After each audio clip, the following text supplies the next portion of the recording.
Welcome to the Tournament Poker Edge podcast, brought to you by TournamentPokerEdge.com, the only podcast dedicated exclusively to poker tournament strategy. Now here's your host, Clayton Fletcher. Hello once again, everybody, and welcome to the Tournament Poker Edge podcast, sponsored by America's Card Room, where now you can get a 100% deposit bonus up to $2,000 by using the promo code TPE for Tournament Poker Edge. Today, I have a special guest that I'm going to introduce. She is actually an ACR sponsored pro. So excited to introduce my special guest today. But before I do, I want to tell you guys about something that's happening on ACR this weekend. It's called the Thanksgiving Bountiful Weekend from November 24th through the 27th. It's a PKO, my favorite type of tournament. You guys know how much I love the progressive knockout bounty tournaments. And in this tournament, if you knock out any of our ACR pros, you actually earn double the bounty. It doesn't matter if the bounty amount is $250 or $250,000. ACR is going to double it just for the sponsored pros, which, by the way, does not include me. Okay, I'm not a sponsored pro. I'm just a podcast host. So if you knock me out, you just get the normal amount. So anyway, so check that out on ACR this weekend. We are actually giving away in the Discord, the TPE Discord. You can find a link to it in the description of this podcast. Join the Discord because we're actually giving away one seat into the $215 buy-in, $500,000 guarantee. You can get a seat in this big tournament for free on the Discord. So join the TPE Discord by clicking the link in the description. All right, enough about that. I want to introduce my special guest, an America's Card Room professional. She was, for 2 years in a row, the top-ranked player in all of Spain. She has $2 million in live earnings, as well as over $1 million in online earnings. She's a wonderful player and someone that I'm very excited to have for the first time here on the TPE podcast. Please welcome Ana Marquez. How are you, Ana? Hello, how are you? Thank you. Such a nice intro. Oh, you like your introduction? Yeah, it was nice. Very good. Yeah, I'm doing good. Excited to do the podcast, so let's go. Yeah. So how long have you been an ACR sponsored pro? Oh, I started in February this year. Okay, great. And how do you like it so far? I love it. I love the team. I love my teammates. I love the company. I love everything. I'm super happy. Yeah. So I was looking a little bit at your bio, Ana, and I noticed that when you were in college, you wrote your bachelor's thesis paper on poker. Can you tell us a little bit about that before we get into some of your strategy tips? Yeah, that's actually quite funny. I was telling Chris Moneymaker that he was part of that thesis, actually. Yeah, because the thesis is about the sociological effect of tournament poker in the society. So basically, like how the view in poker was changed in America because of tournament poker and not the regular cash game. Tournament poker changed the view that the general public had on poker, instead of like being this like private cowboy games with the guns and everything. Tournament became like a competition, like a sport kind of, you know. So basically I go through all the processes, all the events since the 1970s when World Series of Poker was created. And I just go through all the major events that help push that good image of like poker in society, or the transition basically. So the Moneymaker effect was obviously one of the biggest ones. So yeah, of course. I mean, he really captured the imagination of poker players, not only here in America, but around the world, because his story is so incredible that he'd never even been inside a casino, and people started to think, well, if he can do it, then maybe I can do it too. And that's how so many poker players were basically born. Yeah, and on top of that, like it pushed online poker as well, because he was an online qualifier, and also like making the dream of anybody can do it. You know, a qualifier can actually win the main event. So he had a massive importance in the community, in the game. So absolutely. Now, when you got started in poker, were you also an online player first, who then eventually moved into the casino, or vice versa? Everything for me has always been like parallel. I did my first hands of poker. I did play them in a private game, and I was going for the first 2 years. So I was going to a private game regularly, but I did find online poker 6 months into me starting to play poker. So as soon as I found out, I was doing both things. It's actually quite a funny story. Greg Merson was part of like my cash game crew. And he was like, "Oh, do you know you can play online too?" And I was like, Wow. "No, let's go." And he was like, "Let's go." Well, it was really funny. I grew up in the Baltimore metropolitan area, and Greg is also, like me, an Orioles fan, which I don't know how much that means to people in Europe, but they're a baseball team here in America. And I love Greg Merson. He's always been one of my heroes, not only for obviously his incredible poker success, but just the inspirational story of how he overcame his addiction and bad habits, and how open he is about all of that as well. So that's a pretty good person for you to have been affiliated with so early on in your growth. He was such a baby. Like it's so crazy. Like I met him. I don't know. He was still in school. So I don't know. It was like when he was like maybe 18 or something like that. I don't remember, but really funny. Greg Merson is a local hero, you could say, where I'm from. So what did your professor say about your thesis paper about poker? It was complicated because at the beginning I told him I wanted to do it like about something more standard, and he was like, no, I wanted to do about like World War II diplomacy, and he was like, no, that's boring, everybody does that. And I was like, okay, so he was like, do something that you really love. And I'm like, I love poker. And he was like, yeah, great. So he loved the idea, but then later on he didn't like it so much. I think I don't know why he started picking on me. It was pretty sad, to be honest, but wow. But yeah.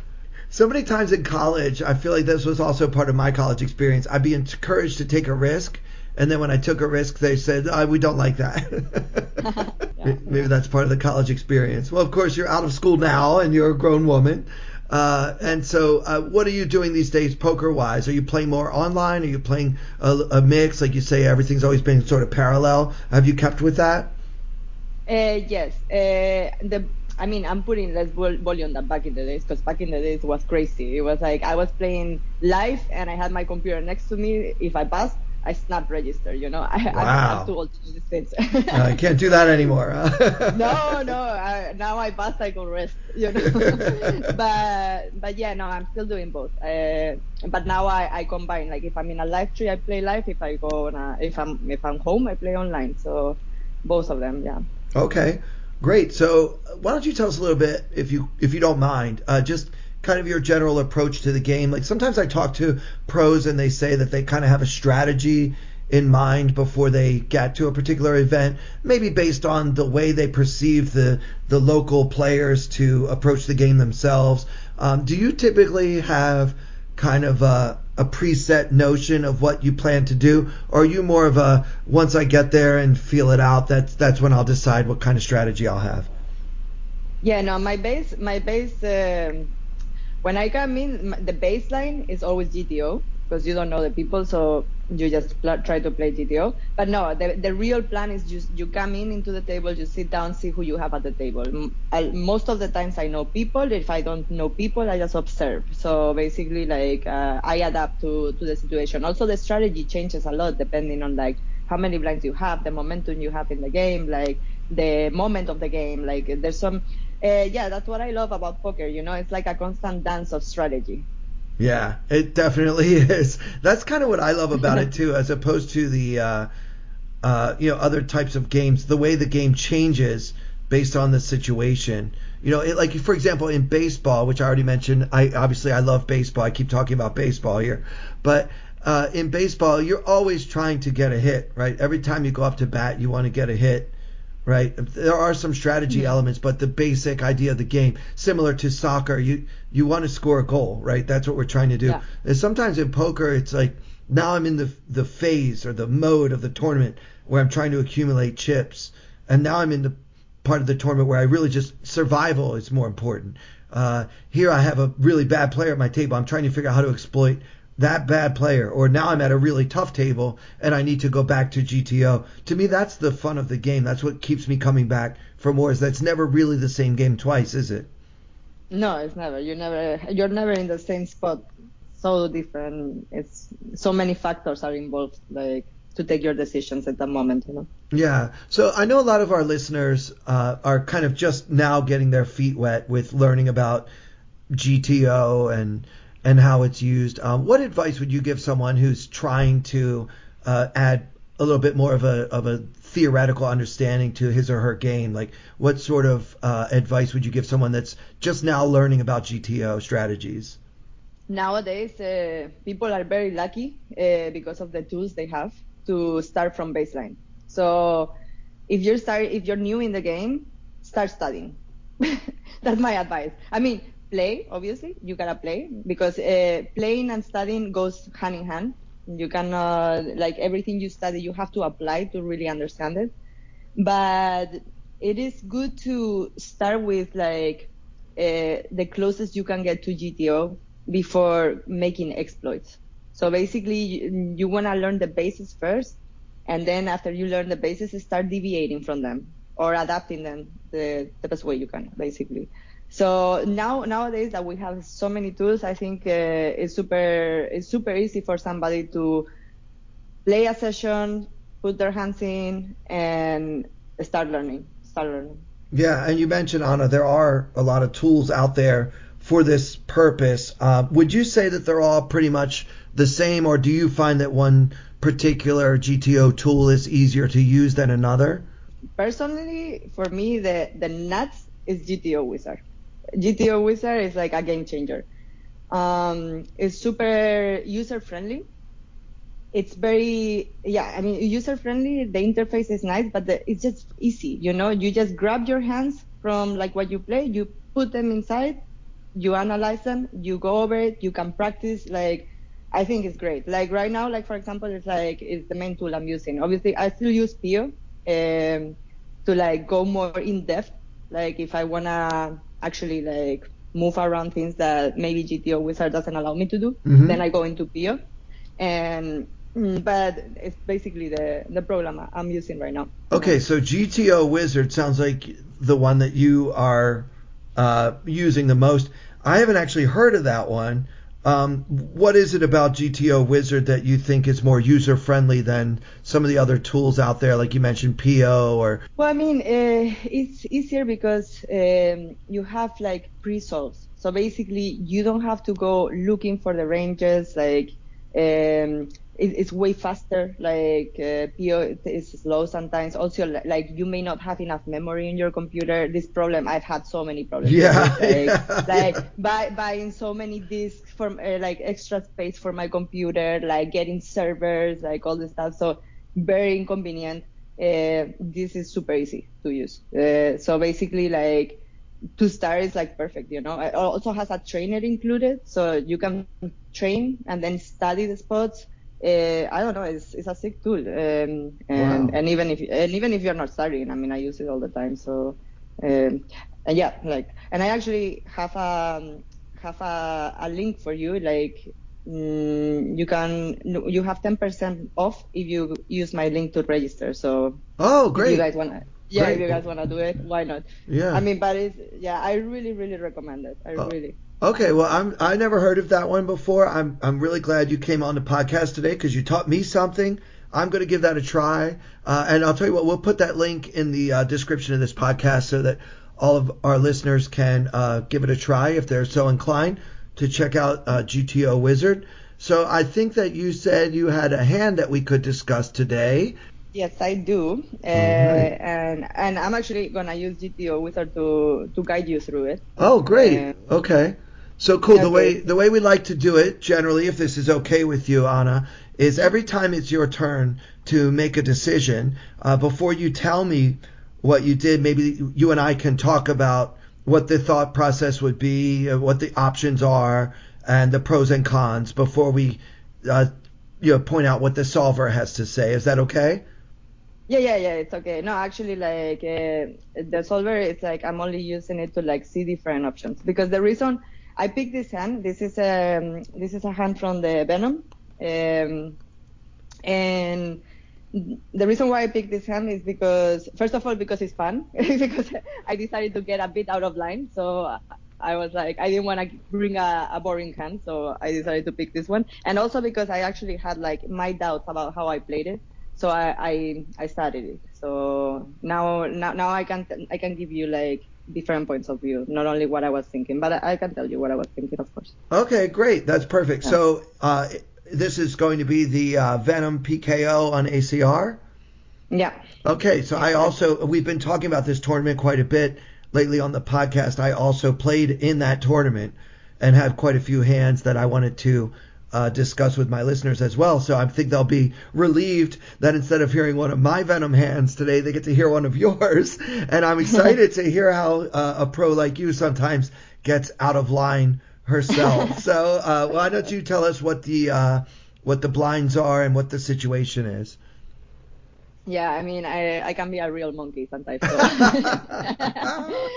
but this one particularly, like, it was crazy because I was chip leader like most of the first day one. Wow. So here actually like I was already in the momentum, so that's why I get out of line a little bit, and I'm applying a lot of pressure because the table is not responding so good to against my pressure. So basically, like I'm taking advantage. So then, how do we go? Okay, so we have 80 big blinds effective, and so UTG opens 2.3. I am in the cutoff. I raise. Okay, here is my first out of line.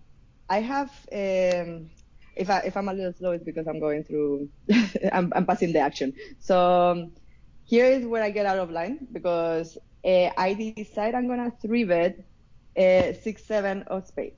Okay, so here's the action, guys. We have the under the gun player who is one of the short stacks at the table with 80 big blinds, which is not exactly what we normally consider a short stack. But remember, this is the early stages of the Venom PKO, which is a very deep stack, slow, good structure tournament. So just because it's a short stack doesn't mean it's like short per se. Raises from under the gun, and the action now folds to Ana in the cutoff, and of course she has this player well covered. And so we've got a 7-6 of spades. And so I think that, of course, you can call in position with this hand with your suited connector, fairly deep stacked.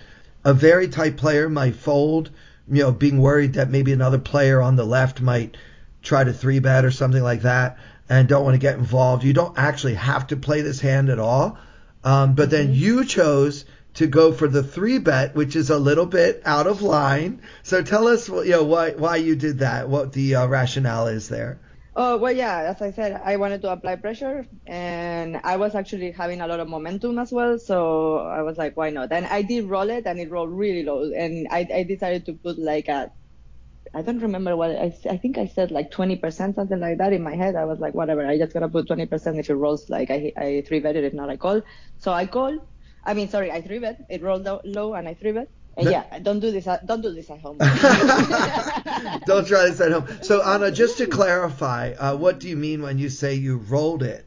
Randomize it. I randomized it. Right. So you have another program open on your desktop that just picks a random number between 1 and 100 or something like that? Yeah. But I cannot be a hypocrite. I was leaning towards already 3-betting, Let's be honest, yeah. Yeah, let's be honest. But I don't know. I still gave the benefit of the randomizer, and it didn't go. So let's go. Okay, and from that point forward, we make it 8 big blinds. And then the action folds all the way back to the original raiser, which again is the under the gun player with 80 big blinds who calls. So at this point, you are in position with 7-6 suited versus an opponent who has now put in 10% of his or her stack from under the gun. So we now have a pot of about 18-ish big blinds. And what is the flop? So the flop is 10 of hearts, 7 of diamonds, 2 of spades. Okay, so he checks. I bet 50%. Right. So before we talk about your betting, let's look at what Okay. we've got here. We've got middle pair. We've also got some backdoor straight and flush possibilities. Do you think that this is a good flop, a bad flop, or a neutral flop for our hand here? Okay, so I would say this is a better flop for UTG because I'm most likely not gonna be three betting. I'm not gonna be three betting deuces or sevens. Maybe 10 sometimes, but not always either. So I mean, he's hitting more sets than me, but I still have all the over pairs, I guess. So So when you have a situation like this where you have been a little bit out of line and now you kind of catch a little piece of the flop, I agree with the idea that you should bet. How do you choose the sizing that you want to use in this situation? okay, so I mean, I guess you could do like one third. Like the reason why I pick 50% is because to get rid of all the overcards and like lower pairs, like puts a bit more pressure like with the bigger bet. So in this spot, I mean, in this spot, I'm looking pretty strong. So I kind of want to polarize it a little bit. I don't know. Basically, let's just want to get rid. Like if I make it too small, then they're gonna float me a lot with like high cards and smaller pairs. You know? Yeah. So in other words, if opponent here has a hand like let's say Ace Queen and didn't want to four bet pre-flop, and now flops a 10 high, nothing really with Ace Queen except for the two overcards, and Ana chooses to bet, let's say, one third of the pot, you're offering 4-1 on a call. I mean, technically you're ahead of Ace Queen, but Ace Queen has, pretty decent equity as well, especially if you offer that type of price. So you go a little bit higher to try to get hands like Ace Queen out of your pot, even though you're actually ahead of that hand right now. Exactly. And I actually, out of curiosity, I do this a lot. Like I put different sizes to see like how it will work. And like actually exactly what you said, no? Like with a 30% bet, they have to call it queen. With a 50%, they have to fold it. So Yeah. And so is this a good time to ask what GTO Wizard had to say about your play on the flop? yeah, it's perfect. The flop is perfect. Yeah. Okay. Yeah, 50%. Yeah. Good. Yeah, I want a program that tells me I'm perfect too. Sounds good. It's also relative, but it's like in this spot, I was right. Okay. Okay. Of course. Of course. All right. So we bet half the pot. An opponent calls. So Yeah. now this pot is getting a little bit big. And so with 37-ish big blinds in the middle, what is the turn? Okay, the turn is the three of hearts, and this is where this is the spot that I was like more concerned about. Okay, so opponent checks to us. Mm-hmm. Okay. Yeah. I I bet around 75% pot in game. I wasn't too sure it was the most optimal bet in hindsight, you know. After I look at it, I see pros and cons on betting this. You can also check. Like actually, GTO prefers checking. I prefer betting because I wanted to put, as I said, I was like momentum and I was applying pressure. This spot was mine. Right. So for my listeners, Ana, let's talk about this for a second because you told us you like to study the GTO solutions and work with the solvers, GTO Wizard, PO Solver, and really learn your fundamentals and get your technicals down. But when you are in a certain position, in a situation in this tournament, you've evaluated the situation you're in, your momentum is on your side, you have a tough winning image, your opponents are not putting up that much resistance, even though that 3 on the turn doesn't really change anything for you, you decided that for exploitative reasons, you wanted to keep applying pressure, despite the fact that the solver would prefer a check. I mean, of course, in game, I don't imagine you always know what the solver would suggest, No. but you probably surmised that at least some of the time the solver would have you checking here on this turn card, right? Yeah, I mean, like when you're like studying a bunch, then you kind of see the spots over and over again, and then you like realize a little bit like how to balance it, because in a lot of spots we can check bet, we can bet various sizes. You just gotta pick basically, so you can randomize as well. So, but yeah, in this spot I went more with the exploitative side, and I decided to bet it, but in hindsight, I don't know if I love my bet so much. Maybe a 50% bet could have been a little bit better, but I guess there's pros and cons, no? Like, if I'm betting 75% on the turn, like the river bet is quite small. If I jam on the river, if I go all in on the river, it's smaller. So that's the reason why afterwards I didn't love this as much. But also, like when you're betting bigger, it's like I don't know, they're gonna have a tough time like raising you, like with their draws, for example. And yeah, I don't know. I just thought it was a good bet. Then afterwards, I mean, after the hand, I marked it because I wasn't too sure about the bet, and then I checked it on the solver, and yeah, it's quite interesting actually because it depends a lot in the combo you have what you're betting. So for example, like with my combo, 6-7 of spades, like 50% was the most optimal bet. The curious thing about my combo is like, okay, so with 6-7 of spades, the solver prefers 50%. With 6-7 of hearts, the solver prefers 75%. Why is that? Well, because if they shove, you gotta call because you have to call, and then you have the extra equity. You have the equity, and you're reading their draws and stuff. So Right. So when you it's have the interesting. flush draw on the turn, then the solver doesn't mind a large bet.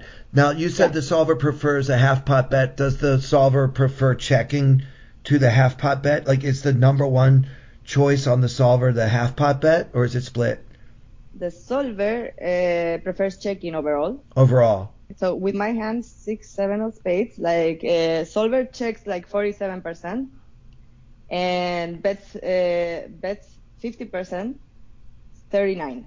Okay.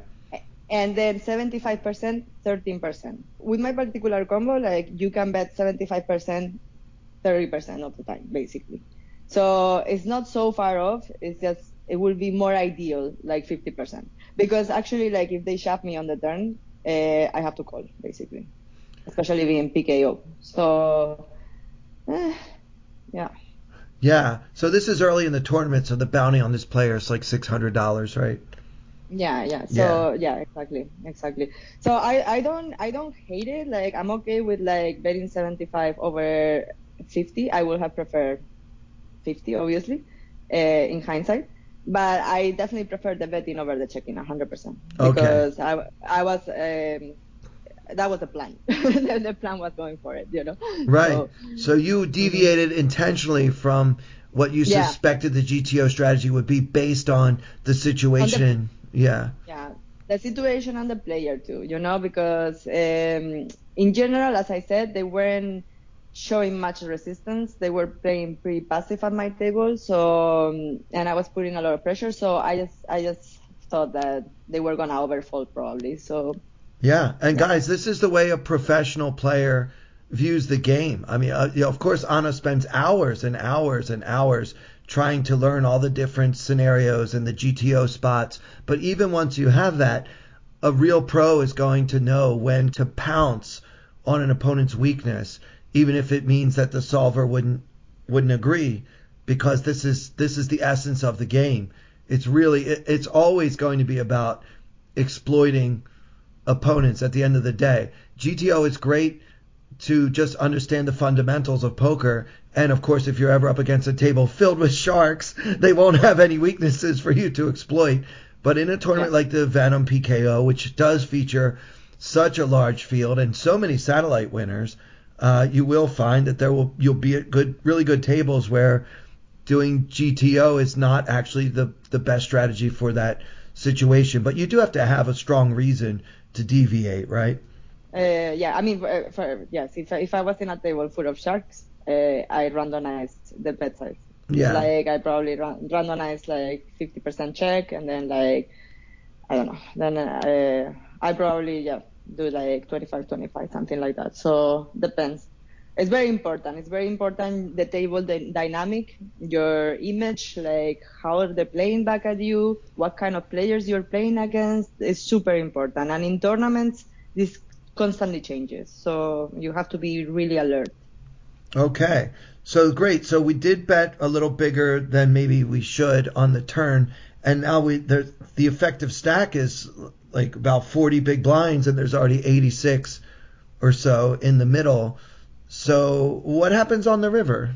The river carries the 9 of clubs, and UTG checks, and I go all in. Okay. So guys, our final board is now 10, 7, deuce, tray, 9, and no flush got there. And now opponent, who has been checking and calling all the way, including that large bet on the turn, checks once again. So Ana, what made you feel so confident in betting once again into this player who called your big bet on the turn? I mean, at this point, I feel like I have no option. You got to follow up, right? So you're basically turning your pair of sevens into a bluff. Do you think the sevens are ever good? No. Never. No, the 7 is never good. So if you check, you're giving up, like, to lose for sure. Yeah, I mean, I just have to like keep telling my story, and yeah, just hope he falls, I guess.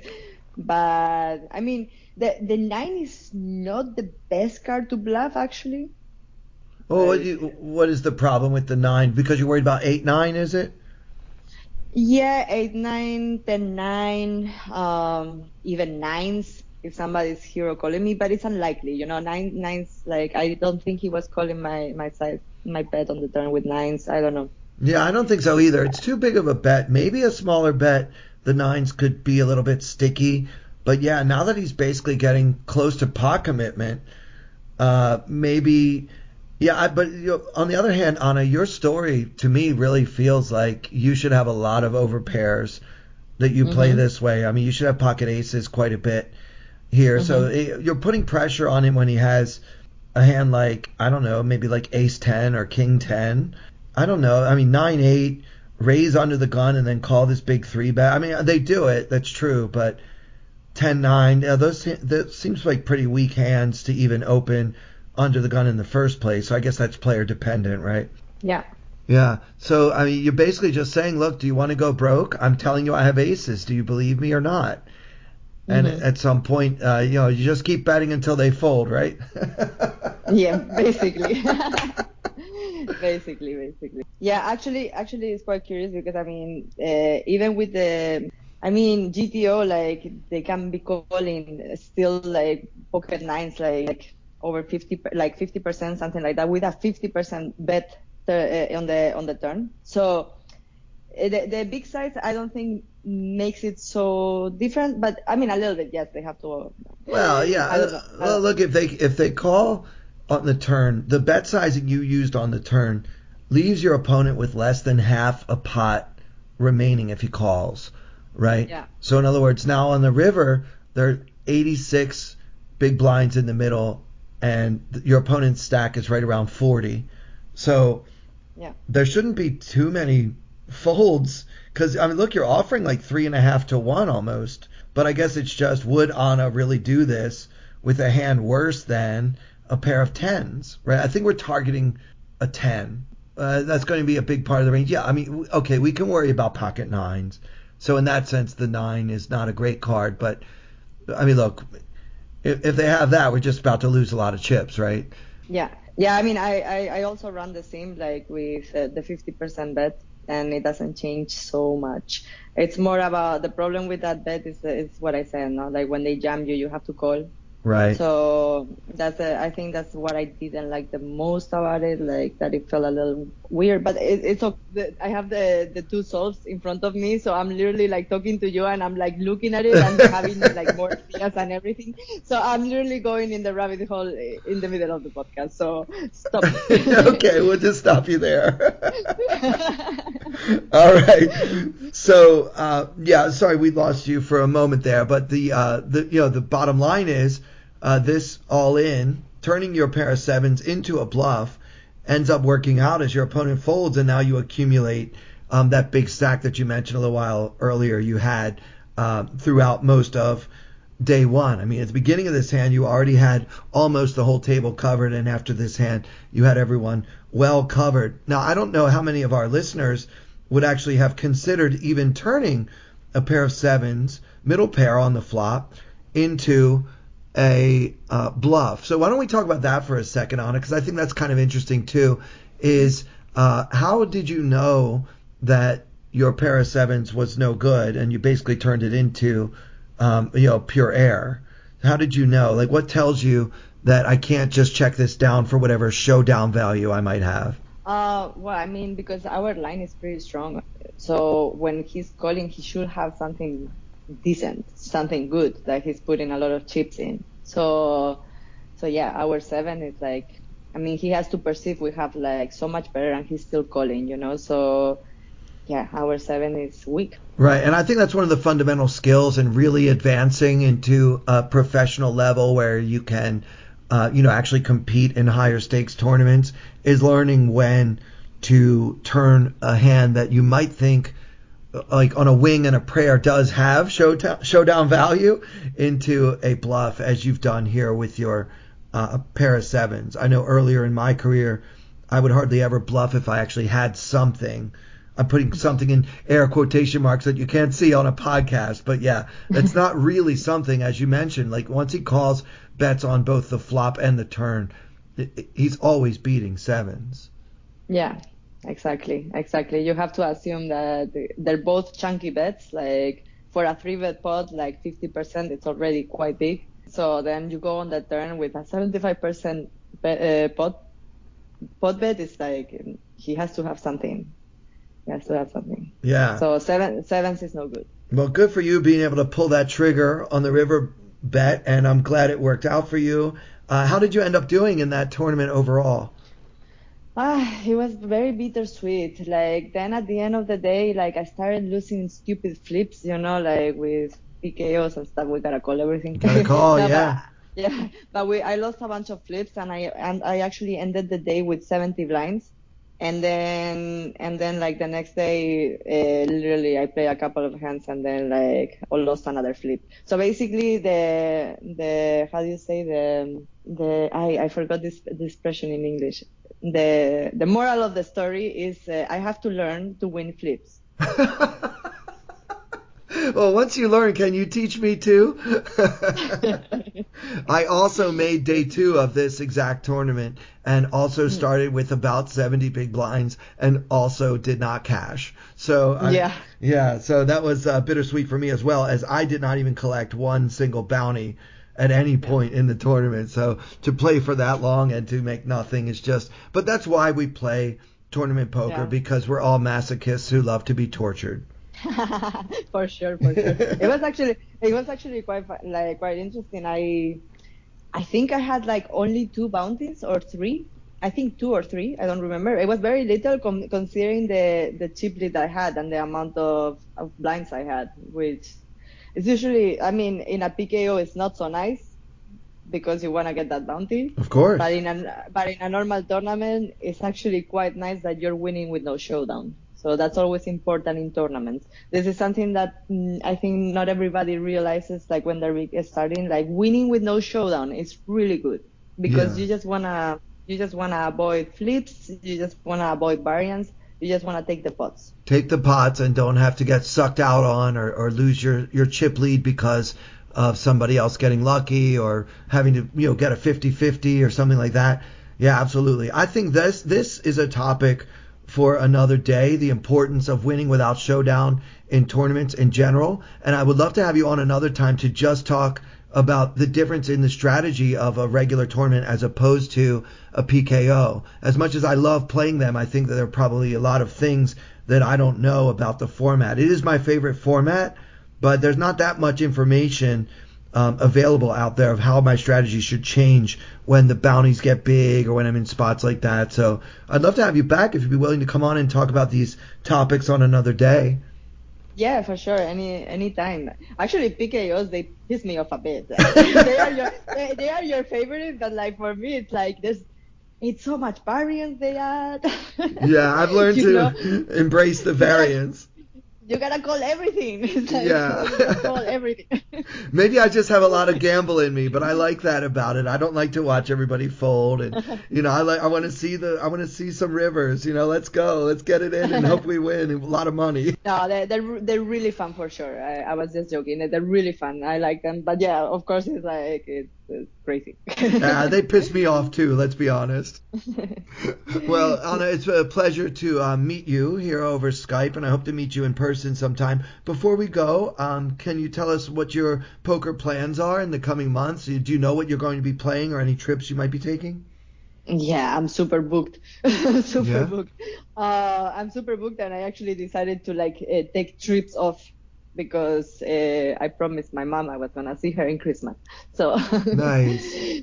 so yeah, no, I'm going EPT Prague. It's my next stop, and then Christmas, and then after Christmas I go to PCA for the PCA, and then it's very possible I go to Uruguay afterwards for the ACR tournament. And yeah, from then on it's EPTs and also like all Vegas and everything. Basically, I don't know when I have free time. I don't know how I'm gonna put hours online because there's so many trips. Yeah, it sounds like you'll be getting a lot of frequent flyer miles. That's for sure. So, will you be playing in this bountiful Thanksgiving tournament? In other words, my listeners want to know if they can bust you and get double your bounty. Yes.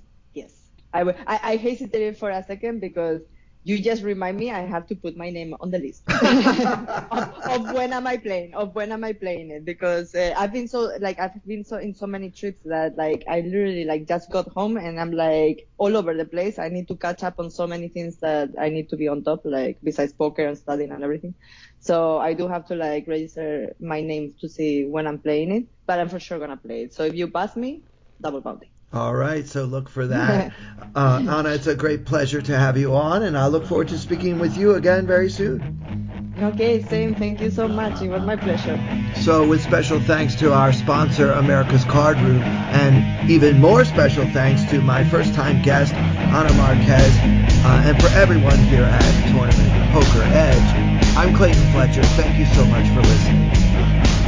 I wanna hold them like they do in Texas, please. Fold them, let them hit me, raise it, baby, stay with me. Luck and intuition, play the cards with babes to start. And after she's been hooked, I'll play the one that's on her heart. Oh, whoa, whoa, whoa, whoa. I'll get her heart, show her what I got. Oh, whoa, whoa, whoa, whoa. I'll get her heart, show her what I got. Carry my, no she can't read a mile, hold the face. She's got to love nobody. Carry my, no she can't read a mile, hold the face. She's got to love nobody. Poker face, poker face. Poker face, poker face. I wanna roll with her, a hard pair we will be. While little gambling is fun when you're with me. Russian roulette is not the same without a gun. And baby, when it's love, it's not rough, it isn't fun. Oh.